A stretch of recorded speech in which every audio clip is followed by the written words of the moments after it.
সুন্দরবনে নতুন ডাকাত দল গঠনের কালে সুন্দরবনের আত্মসমর্পণকৃত ছোট সুমন বাহিনীর 2 সক্রিয় সদস্যকে অস্ত্র ও গোলাবারুদ সহ আটক করেছে কোস্টগার্ড। মঙ্গলবার 26শে মে দুপুরে কোস্টগার্ড মিডিয়া কর্মকর্তা লেফটেন্যান্ট কমান্ডার সাব্বির আলম সুজন এই তথ্য জানিয়েছেন।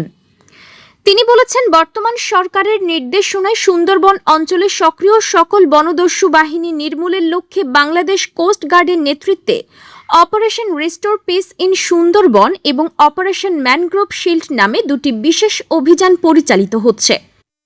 এই অভিযানের ধারাবাহিক সফলতা হিসেবে অষ্টমবারের মতো অপারেশন ম্যানগ্রোভ শিল্ডের আওতায় অভিযান পরিচালনা করে নতুন ডাকাত দল গঠনের প্রাক্কালে সুন্দরবনের আত্মসমর্পণকৃত ছোট সুমন বাহিনীর আত্মসমর্পণে অনিচ্ছুক 2 সক্রিয় সদস্যকে অস্ত্র ও গোলাবারুদ সহ আটক করা হয়েছে। গোপন এই তথ্যের ভিত্তিতে জানা গেছে, আত্মসমর্পণে অনিচ্ছুক উক্ত 2জন সদস্য চাচা ভাইপোর নামে একটি নতুন ডাকাত দল গঠন করে পুনরায় সুন্দরবনে সক্রিয় হওয়ার অপচেষ্টা চালাচ্ছে এবং বর্তমানে তারা রূপসা খেয়াঘাট ও কাটাখালীর মোড় সংলগ্ন এলাকায় অবস্থান করছে।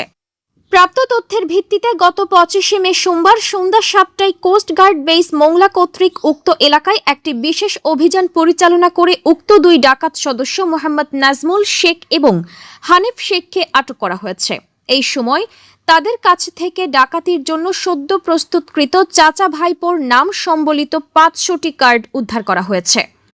পরবর্তীতে আটককৃত ডাকাতদের দেওয়া তথ্যের ভিত্তিতে আজ 26শে মে মঙ্গলবার সকাল 6টায় কোস্টগার্ড বেস মোংলা ও পুলিশের সমন্বয়ে মোংলা থানাধীন সুন্দরবনের সেলা নদীর বটতলার খাল সংলগ্ন এলাকায় একটি যৌথ অভিযান পরিচালনা করে 3টি একনলা বন্দুক, একটি পাইপ গান, একটি খেলনা পিস্তল এবং 19 রাউন্ড তাজা কার্তুজ উদ্ধার করা হয়েছে। আটককৃত ডাকাত মোহাম্মদ নাজমুল শেখ এবং হানিফ শেখ মোংলার বাসিন্দা।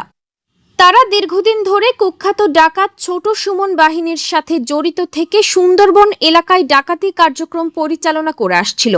পরবর্তীতে গত 17ই মে এই ছোট সুমন বাহিনীর আত্মসমর্পণের পরে তারা চাচা ভাইপো নামে একটি নতুন ডাকাত দল গঠন করে পুনরায় সুন্দরবনে সক্রিয় হওয়ার অপচেষ্টায় লিপ্ত ছিল।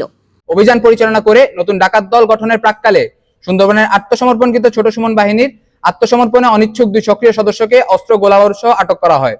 গোপন তথ্যের ভিত্তিতে জানা যায়, আত্মসমর্পণে অনিচ্ছুক উক্ত 2জন সদস্য চাচা ভাইপোর নামে একটি নতুন ডাকাত দল গঠন করে পুনরায় সুন্দরবনে সক্রিয় হওয়ার অপচেষ্টা চালাচ্ছে এবং বর্তমানে তারা রূপসা খেয়াঘাট ও কাটাখালীর মোড় সংলগ্ন এলাকায় অবস্থান করছে। প্রাপ্ত তথ্যের ভিত্তিতে গত 25শে মে 2026 সোমবার সন্ধ্যা 7টায় কোস্টগার্ড বেস মোংলা কর্তৃক উক্ত এলাকায় একটি বিশেষ অভিযান পরিচালনা করে উক্ত 2 ডাকাত সদস্য মোহাম্মদ নাজমুল শেখ ও হানিফ শেখকে আটক করা হয়। এ সময় তাদের কাছ থেকে ডাকাতির জন্য সদ্য প্রস্তুতকৃত চাচা ভাইপো নাম সম্বলিত 500টি কার্ড উদ্ধার করা হয়। পরবর্তীতে আটককৃত ডাকাতদের দেওয়া তথ্যের ভিত্তিতে আজ 26শে মে 2026 মঙ্গলবার সকাল 6টায় কোস্টগার্ড বেস মোংলা ও পুলিশের সমন্বয়ে মোংলা থানাধীন সুন্দরবনের সেলা নদীর বটতলার খাল সংলগ্ন এলাকায় একটি যৌথ অভিযান পরিচালনা করে 3টি একনলা বন্দুক, একটি পাইপ গান, একটি খেলনা পিস্তল ও 19 রাউন্ড তাজা কার্তুজ উদ্ধার করা হয়। আটককৃত ডাকাত মোহাম্মদ নাজমুল শেখ ও হানিফ শেখ বাগেরহাট জেলার মোংলা থানার বাসিন্দা। তারা দীর্ঘদিন ধরে কুখ্যাত ডাকাত ছোট সুমন বাহিনীর সাথে জড়িত থেকে সুন্দরবন এলাকায় ডাকাতি কার্যক্রম পরিচালনা করে আসছিল। পরবর্তীতে গত 17 মে 2026-এ ছোট সুমন বাহিনীর আত্মসমর্পণের পরে তারা চাচা ভাইপোর নামে একটি নতুন ডাকাত দল গঠন করে পুনরায় সুন্দরবনে সক্রিয় হওয়ার অপচেষ্টায় লিপ্ত ছিল। উদ্ধারকৃত অস্ত্র, গোলাবারুদ ও আটককৃত ডাকাতদের পরবর্তী আইনানুগ ব্যবস্থা গ্রহণের কার্যক্রম প্রক্রিয়াধীন রয়েছে। উদ্ধারকৃত অস্ত্র, গোলা বারুদ এবং আটককৃত ডাকাতদের পরবর্তী আইনানুগ ব্যবস্থা গ্রহণের কার্যক্রম চলমান রয়েছে।